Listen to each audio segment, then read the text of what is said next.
नमस्कार, destiny star में आपका स्वागत है। मेरा नाम डॉक्टर पीयूष दुबे है। मैं एक वैदिक एस्ट्रोलॉजर और आयुर्वेदिक डॉक्टर। आज हम बात करने वाले हैं कि किसी नेटिव के चार्ट से कैसे आप ये प्रिडिक्ट करेंगे कि सेकंड मैरिज होगा कि नहीं होगा, या थर्ड मैरिज होगा कि नहीं होगा, या इन शॉर्ट कहें कि पोटेंशियल कितने मैरिज के योग हैं उस नेटिव के चार्ट। अब देखिए, बहुत सारे लोग आपके पास इस टाइम पे आते हैं, या बहुत सारे लोग आपके पास ये क्वेरीज लेकर आते हैं कि फर्स्ट मैरिज ब्रेक हो गया या डिवोर्स हो गया, तो वो पूछते हैं सेकंड मैरिज हो सकता है कि नहीं हो सकता। कई बार ये भी क्वेश्चन होता है कि सेकंड मैरिज होगा तो वो भी चलेगा कि नहीं चलेगा। अब कई बार ये होता है कि सेकंड मैरिज भी ब्रेक हो गया तो लोग पूछते हैं थर्ड मैरिज होगा कि नहीं होगा।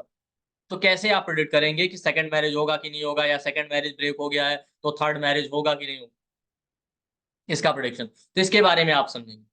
लेकिन अब पहले हम ये समझते हैं कौन से चार्ट इंपॉर्टेंट है। किसी भी नेटिव के रिलेशनशिप और मैरिज के स्टेटस को जानने के लिए लगन चार्ट यानी D1 चार्ट, और उसके साथ साथ नवांश यानी D9 चार्ट बहुत इंपॉर्टेंट। कोई भी योग आपके मल्टीपल रिलेशन है, मैरिज होगा कि नहीं होगा, मल्टीपल मैरिज के योग हैं, डिवोर्स के योग हैं, वो लगन चार्ट में आपने देख लिया है। पर जब तक आप नवांश यानी D9 चार्ट में उसको कंफर्म नहीं करेंगे, आप कॉन्फिडेंटली प्रिडिक्ट नहीं कर सकते या कंफर्मेशन नहीं दे सकते कि हाँ ये होगा ही। क्योंकि नवांश तो वैसे ओवरऑल लाइफ के लिए देखा जाता है, बट मैरिज और फॉर्च्यून के लिए सबसे इंपॉर्टेंट चार्ट है नवांश यानी D9 चार्ट। तो अब आप टेक्निक समझिए, कौन सी टेक्निक से आप बता सकते हैं। राहु केतु एक्सिस, जी हाँ, राहु केतु एक्सिस नवांश के जिस हाउस में होगा उतने ही पोटेंशियल मैरिज होंगे, या नेटिव के उतने सीरियस लॉन्ग टर्म रिलेशन होते हैं। अब देखिए, विवाह दो तरीके का। मान लीजिए आपका ऑफिशियली विवाह हुआ, जैसे हमारे यहाँ फेरे लेते हैं, सब कुछ होता है। कई बार विवाह ना होके आज के टाइम आप देखेंगे लॉन्ग टर्म रिलेशन, लोग 8 7 साल 10 साल साथ में रह रहे हैं। ठीक है, भले उन्होंने ऑफिशियली मैरिज नहीं किया, रिचुअल्स जो होते हैं वो नहीं फॉलो किया, तो उनको भी आप मैरिज में ही काउंट करेंगे, ये समझ लीजिए। लेकिन वो लॉन्ग टर्म होनी चाहिए, कम से कम ऐसा नहीं 6 8 महीने या 1 2 साल के रिलेशन को आप जो है मैरिज में काउंट कर लें। तो राहु केतु नवांश के जिस हाउस के एक्सिस में होंगे उतने मैरिज होने के चांसेस हैं, या उतने ही मैरिज होंगे, ये आप कंफर्मेशन कर सकते हैं। अब हम देखेंगे नवांश में कि कौन सा हाउस कितने मैरिज को रिप्रेजेंट करता है, वो भी आपको पता होने चाहिए। लेकिन आप देखिए, ये प्रेडिक्शन आप तभी करेंगे जब किसी के चार्ट में आप देख लीजिए मल्टीपल रिलेशन के, या मल्टीपल रिलेशन के योग हैं, कॉम्बिनेशन है।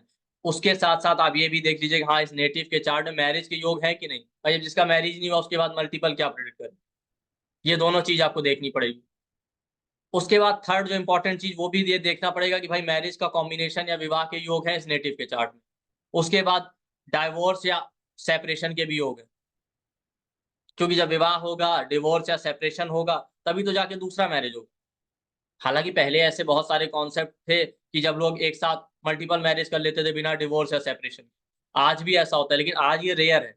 आज के टाइम अगर आप इंडिया की ही बात करें देश काल पात्र के हिसाब से, तो अगर आपको एक मैरिज के बाद दूसरा मैरिज करना है तो आपको डाइवोर्स लेना ही पड़ता है मेजोरिटी ऑफ केसेस।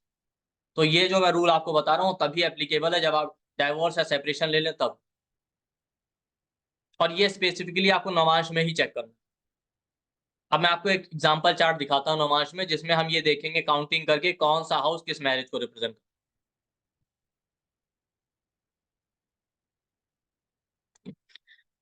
ये देखिए, आप इस चार्ट में देखिए, इधर D1 चार्ट है, दूसरी तरफ D9 चार्ट। D9 में जेमिनाई असेंडेंट है, तो सेवंथ हाउस D9 का आपका फर्स्ट मैरिज होता है। फिर वहां से 8 काउंट करेंगे, मतलब यहाँ पे सेवंथ हाउस में सेजिटेरियस है तो सेवंथ हाउस से 8 काउंट कीजिए, 1 2 3 4 5 6 7 8। 7 से 8 काउंट किया तो सेकंड हाउस आ गया कैंसर।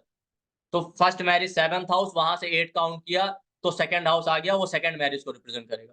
फिर थर्ड मैरिज के लिए सेकंड हाउस से 8 काउंट करेंगे, तो जब सेकंड हाउस से 8 काउंट करेंगे तो आ जाएगा नाइन्थ हाउस, जहां एक्वेरियस राशि है, तो नाइन्थ हाउस आपका थर्ड मैरिज हो। फिर 9 से 8 काउंट किया तो फोर्थ हाउस आ गया, जहां इस चार्ट में वर्गो लिखा हुआ है, तो फोर्थ हाउस फोर्थ मैरिज। ठीक, फोर्थ हाउस से 8 काउंट करेंगे तो 11th हाउस आ जाएगा, जहां एरीज लिखा है इस चार्ट में, तो 11th हाउस आपका फिफ्थ मैरिज होगी। ठीक, फिर 11th से अगर आप 8 काउंट करेंगे तो आपका 8 काउंट करने पे आ जाएगा सिक्स हाउस। सिक्स हाउस आपका क्या हो गया, सिक्स मैरिज। इस तरीके से सिक्स हाउस से फिर 8 काउंट करेंगे तो आप आ जाएंगे फर्स्ट हाउस में, तो फर्स्ट हाउस आपका हो गया सेवंथ मैरिज। इस तरीके से साइकिल चलता रहेगा। तो आप देख रहे हैं सेवंथ हाउस नवांस का first marriage, second house second marriage, ninth house third marriage, fourth house fourth marriage, और 11th house fifth marriage, six house six marriage, और first house, first seventh marriage, क्योंकि हम 8 इसलिए काउंट कर रहे हैं कि 8th हाउस क्या होता है, ब्रेक करता है रिलेशनशिप को। भाई फर्स्ट हाउस आप हैं, 7th हाउस रिलेशनशिप का है, 8th हाउस क्या होता है, लॉन्जिविटी का है। 8th हाउस 7 से सेकंड है मैरिज के सस्टेनेंस का, तो सस्टेनेंस के लिए और ब्रेक करने के लिए 8th हाउस रिस्पॉन्सिबल है मैरिज। तो इसीलिए हम हर हाउस से 8th हाउस काउंट कर रहे हैं। भाई वो रिलेशन ब्रेक होगा तो नया रिलेशन आएगा लाइफ में, या नया रिलेशन स्टार्ट हो। तो इसी तरीके से आपको फर्दर काउंटिंग करते जाना है जितने भी रिलेशन है। मैंने 6-7 तक ही काउंट किया, अगर काउंटिंग में कोई मिस्टेक हो गया हो तो आप खुद सही से काउंट कर सकते हैं, बट कॉन्सेप्ट यही है। 7th हाउस फर्स्ट मैरिज है, उसके बाद 8-8 काउंट करते जाइए, सेकंड मैरिज, थर्ड मैरिज आता जाएगा, तो second house second marriage, 9th house third marriage, इस तरीके से। तो ये हो गया। अब राहु केतु क्यों लेते हैं? अब राहु केतु जिस एक्सिस में होंगे, मान लेते हैं राहु केतु 1-7 एक्सिस में आ गए नॉर्मल, तो इस इंसान का एक ही मैरिज होगा, उसके बाद मैरिज नहीं होगा। हाँ, डेटिंग होगी, रिलेशनशिप हो सकते हैं, अफेयर हो सकते हैं, बट मैरिज में कन्वर्ट नहीं। राहु केतु 2-8 हाउस के एक्सिस में आ गए, सेकंड और 8th हाउस के एक्सिस, तो 2 मैरिज होंगे इस इंसान के, बट उसके बाद मैरिज नहीं होगा। हाँ, रिलेशनशिप हो सकता है, अफेयर होगा, डेटिंग सब कुछ हो सकता है, मैरिज में कन्वर्ट नहीं। बट यहाँ ध्यान रखिएगा, मान लेते हैं 2-8 एक्सिस में आ रहा है, तो पहले आप चार्ट में देखिए मैरिज के योग है कि नहीं है, उसके बाद सेपरेशन और डिवोर्स का योग है कि नहीं। जब डिवोर्स होगा, सेपरेशन होगा, तभी आप ये बताइए हाँ भाई दूसरा मैरिज हो सकता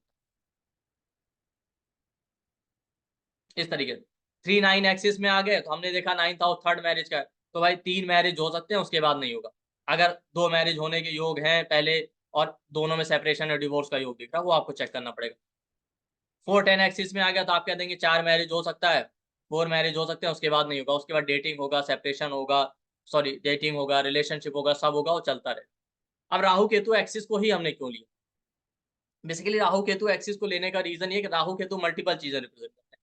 पहला, हमारे यहाँ जो कॉन्सेप्ट है मैरिज को लेके, वो ये बताया गया कि एक गोत्र में विवाह नहीं करते, सगोत्री विवाह वर्जित बताया गया। ठीक, तो राहु केतु ना जनरेशन गैप को रिप्रेजेंट करते हैं। राहु केतु बाउंड्रीज बताते हैं। राहु क्या करता है? बाउंड्री तोड़ना है, फॉरेन फॉरेन जाना है, अपने कास्ट कल्चर कम्युनिटी से बाहर जाना है। केतु क्या करता है? अपनी कास्ट कम्युनिटी को रिप्रेजेंट करता है। तो राहु केतु आपको बाउंड्री बता रहे हैं। तो राहु केतु जिस हाउस के एक्सिस में आ जाते हैं ना, उसके बाहर आप नहीं जा पाते। आप देखिए जहां राहु केतु एक्सिस आ जाए, पूरा लाइफ वहीं रिवॉल्व करता है, चाहे आपका लगन चार्ट है, चाहे नौमांश चार्ट। लगन चार्ट में आप देखिए, अगर 4-10 एक्सिस में राहु केतु आ गए, मान लेते हैं 10th हाउस में राहु है, 4th हाउस में केतु है, एक तरफ आपका ध्यान जाएगा काम करना है, करियर भी चाहिए, वो भी चाहिए, थोड़ी देर बाद ध्यान जाएगा नहीं सुख शांति भी चाहिए, घर पे भी रहना। जब आप घर पे आ जाएंगे तो काम याद आएगा, काम पे जाएंगे, वर्क प्लेस पे जाएंगे तो घर याद आएगा। 2-8 एक्सिस में आ गया, पूरा फोकस पैसे पे, मान लेते हैं सेकंड हाउस राहु है, 8th हाउस केतु है, राहु ऑब्सेशन दे रहा, पूरा फोकस पैसे पे। जब पैसे की तरफ भागेंगे, कुछ टाइम बाद याद आएगा नहीं शांति कर चाहिए, साधना चाहिए, स्पिरिचुअलिटी की तरफ जाना है। जब स्पिरिचुअलिटी, साधना, मेडिटेशन की तरफ जाएंगे 8th हाउस की तरफ, तो सेकंड हाउस में अगर राहु है तो आपको पैसे की तरफ नहीं चाहिए। तो राहु क्या बताता है? राहु बताता है कि वो चीजें जो पास्ट लाइफ में अनफुलफिल्ड रह गई थी, वो आप पूरा करेंगे। केतु वाला हाउस बताता है जो चीजें पास्ट लाइफ में मास्टर करके हैं। तो पूरा लाइफ राहु केतु एक्सिस के अराउंड ही पेंडुलम की तरह रिवॉल्व करता है। राहु केतु क्या है? सर्प को रिप्रेजेंट करता है। जब समुद्र मंथन हुआ था, तो आप देखिए सर्प के बेस पे, तो राहु केतु सर्प के को रिप्रेजेंट करते हैं। एक है सर्प का मुख, एक है सर्प का टेल। सांप क्या करता है? एक बंधन बनाता है। तो राहु केतु एक्सिस आपको बांध देते हैं। ये दो प्लेनेट है जो strong past life karmic connection बताते हैं। तो लगन चार्ट में भी जिस हाउस के एक्सिस में राहु केतु आ गए, वो पास्ट लाइफ के कर्म है उस हाउस से जुड़े, आप पूरा उसी में फंसे रहेंगे। इसलिए देखिए केतु भी जहां होता है ना, पहले आपको स्ट्रांगली अटैच करेगा, फिर डिटैच कर देगा। तो राहु क्या? राहु है तो भोग विलास लग्जरी की तरफ ले जाता है। केतु आपको डिटैच करके मोक्ष बंध या बंधन से दूर, स्पिरिचुअलिटी, साधना, मुक्ति की तरफ ले जाता है। अगर आप इन दोनों हाउस को ही बैलेंस कर लेंगे, तो सारे दुख आपके कट जाएंगे। तो नौमांश में जब राहु केतु जिस हाउस के एक्सिस में आ जाते हैं, तो नौमांश है ही रिलेशनशिप का चार्ट। वो बाउंड्री डिफाइन कर देते हैं कि यही इस जन्म का लास्ट रिलेशन है, इसके पार आप नहीं जा सकते।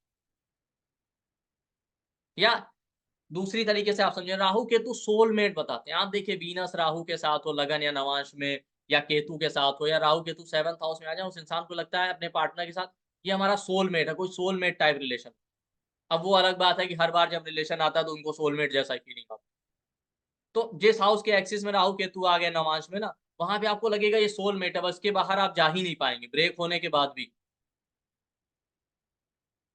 तो 1-7 में आ गया तो पहला मैरिज, उसके बाद आप आगे नहीं जा पाएंगे। 2-8 एक्सिस में आ गया तो सेकंड मैरिज तक जाएंगे, उसके बाहर नहीं जा पाएंगे। क्यों? क्योंकि वो एक बाउंड्री बना दे रहे हैं आप। तो नमाज के एक्सिस में, नमाज के हाउस के एक्सिस में राहु केतु रिलेशनशिप की बाउंड्री बना रहे हैं। लगन चार्ट में है तो वो अलग तरह की बाउंड्री, बट डेफिनेटली ये बाउंड्री बनाते हैं। तो नमाज में हम मैरिज के लिए देख रहे हैं, तो जिस हाउस के एक्सिस में आ गए वहां पे ये पास्ट लाइफ से एक बाउंड्री बनाते हुए आ रहे हैं, तो आप उसके बाहर नहीं जा पाएंगे। ये भी एक रीजन होता है कि राहु केतु ना, आप देखिए केतु मिस्टेक्स को रिप्रेजेंट करता है, राहु चीटिंग को। राहु आपको शॉक देता है चीटिंग की वजह से, केतु मिस्टेक्स की वजह से शॉक देता है। तो अब इंसान मैरिज होने के बाद सेकंड मैरिज की तरफ जा रहा है, तो इसका रीजन यही है कि उसका फर्स्ट रिलेशन अनसक्सेसफुल रहा, या सेकंड के बाद थर्ड मैरिज की तरफ जा रहा है तो पहला दूसरा अनसक्सेसफुल रहा, तो कहीं ना कहीं ये शॉकिंग होगा ना। तो राहु केतु जिस एक्सिस में आ जाए वो ऐसा कोई ना कोई सेटबैक या शॉक आपको दे देते हैं कि इंसान फिर उसके आगे जा ही नहीं पाता, उसकी इच्छा ही खत्म हो जाती। मान लेते 3-9 एक्सिस में आ गया, पहला भी नहीं चला मैरिज, दूसरा भी नहीं चला, फिर तीसरा भी नहीं चला, उसके आगे उसकी डिजायर ही खत्म हो जाएगी कि मैरिज से विश्वास ही उठ गया। वो ऐसा सेटबैक, ऐसा ट्रॉमा देते हैं, राहु केतु एक्सट्रीम ट्रॉमा देते हैं, आप ये समझ। तो ये भी एक रीजन है। एक रीजन तो ये आप ये समझ में आ गया कि बाउंड्री बना दी, आपको बाहर जाने नहीं दे रहे हैं, ठीक है। दूसरा सेटबैक और ट्रॉमा की वजह से। तीसरा एक सर की तरह एक बंधन क्रिएट कर। और राहु केतु जनरेशंस को भी रिप्रेजेंट करते हैं, लीनेज को। राहु पैटर्नल ग्रैंड पेरेंट है, केतु मैटरनल ग्रैंड पेरेंट। तो पैटर्नल मैटरनल ग्रैंड पेरेंट के बीच का जो कनेक्टिविटी आपकी लाइफ में, वो राहु केतु एक्सिस बता रहा है, ये समझिए। तो आपकी लीनेज को रिप्रेजेंट कर रहे हैं। तो जहां पे राहु केतु एक्सिस जिस हाउस में आ जाता है नवमांश के, उसके बाहर आप इसलिए नहीं जा पाते कि फिर भाई वो आपकी लीनेज के बाहर हो गया, आपके जनरेशन के टोटली बाहर हो गया, तो वह इसलिए आपको जाने ही नहीं देते। ठीक, तो ये सारी चीजें। तो आप देखिए राहु केतु एक्सिस नवांश के जिस हाउस में आ जाए, किसी के भी चार्ट में देखिए, आप कॉन्फिडेंटली प्रेडिक्ट कर सकते हैं कि भाई इसके बाद आपका मैरिज नहीं होगा। अगर मान लेते 1-7 एक्सिस में है Rahu Ketu, it doesn't matter कि राहु फर्स्ट में केतु सेवंथ में, कि केतु फर्स्ट में राहु सेवंथ में। किसी इंसान का पहला मैरिज ब्रेक हो गया है, आपने देखा आया वो आपके पास, भाई सेकंड मैरिज होगा कि नहीं होगा, आप बता सकते हैं कि नहीं होगा। रेयर केसेस में अगर मैरिज हो भी गया तो चलेगा नहीं, समझ। लेकिन यहाँ पे ये एक एक्सेप्शन भी है थोड़ा सा, कि किन केसेस में ऐसा है कि राहु केतु एक्सिस होने के बाद भी मैरिज होगी। तो वो तभी होगा कि राहु केतु एक्सिस के बाहर जो नेक्स्ट मैरिज रिप्रेजेंट करने वाले हाउस हैं, जो हमने नौमांश में अभी देखे, वहां पे जुपिटर या मरकरी का इन्वॉल्व। ठीक, जुपिटर और मरकरी का इन्वॉल्वमेंट होगा, तब आप कह सकते हैं कि राहु केतु एक्सिस के बाहर भी मैरिज होगी। तो मरकरी और जुपिटर ही ऐसे प्लेनेट हैं जो राहु केतु एक्सिस को क्रॉस करके भी आपको मैरिज दे सकते हैं। तो फॉर एग्जांपल मान लेते हैं कि आपने किसी के चार्ट में देखा कि राहु केतु एक्सिस के बाद भी मैरिज हो गया, तो वहां पे आपको जुपिटर और मरकरी का रोल मिलेगा। जैसे मान लेते हैं 1-7 एक्सिस में राहु केतु आ गए, तो अब रूल तो ये कहता है कि फर्स्ट मैरिज के बाद दूसरा मैरिज नहीं होगा, लेकिन सेकंड हाउस सेकंड मैरिज को रिप्रेजेंट करता है। वहां पे जुपिटर बैठा है या मरकरी बैठा है, या उसका लॉर्ड जुपिटर हो जाए या मरकरी हो जाए, तो सेकंड मैरिज हो जाएगा। ये एक्सेप्शन है इस रूल। मान लेते हैं 2-8 एक्सिस में राहु केतु आ गए, अब आपको दिख रहा है कि सेकंड मैरिज के बाद थर्ड मैरिज नहीं हो सकता, बट थर्ड मैरिज का हाउस कौन सा है? 9th house. तो 9th हाउस में जुपिटर बैठा है या मरकरी बैठा है, या उसके लॉर्ड जुपिटर या मरकरी है, तो थर्ड मैरिज हो जाएगा। क्यों? क्योंकि मरकरी श्री नारायण को रिप्रेजेंट करते हैं, जुपिटर को शिव जी से रिलेट करते हैं। केवल नारायण और शिव जी में इतनी शक्ति है कि राहु केतु के जो सर्प के बंधन है उसको वो पार कर सकते हैं या काट सकते हैं। तो इस रूल में ये एक्सेप्शन है कि अगर आप देखें कि राहु केतु एक्सिस के बाहर भी किसी का मैरिज हो रहा है, तो वहां पे आपको जुपिटर या मरकरी का इन्वॉल्वमेंट मिले, जैसे हम चार्ट में भी देख सकते हैं। ठीक है, मैं आपको एक इसी एग्जांपल चार्ट में दिखाता हूँ कैसे चेक करना है कि राहु केतु एक्सिस के बाहर भी अगर मैरिज हो गया।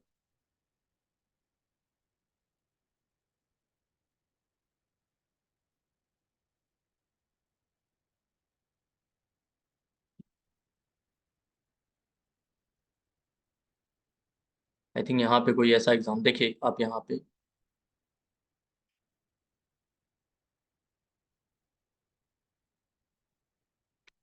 पे आप देखिए, अगर इस चार्ट में आप देखें तो जो नमाज चार्ट है वहां पे राहु केतु थर्ड हाउस और 9th हाउस के एक्सिस में, तो आप थर्ड हाउस, 9th हाउस का एक्सिस, तो 9th हाउस बताता है थर्ड मैरिज, तो थर्ड मैरिज के बाद फोर्थ मैरिज नहीं हो सकता, राइट। लेकिन फोर्थ मैरिज को कौन सा हाउस रिप्रेजेंट करता है? Fourth house. तो आप यहाँ पे देखें कि फोर्थ हाउस का लॉर्ड जुपिटर है, तब इस केस में आप कह सकते हैं कि नहीं, मैरिज होने का चांस है। तो ये दो एक्सेप्शन है कि अगर राहु केतु एक्सिस के बाद जो नेक्स्ट मैरिज वाला हाउस है, वहां पे जुपिटर या मरकरी बैठा है या उसके लॉर्ड जुपिटर और मरकरी हैं, तब मैरिज हो सकती है।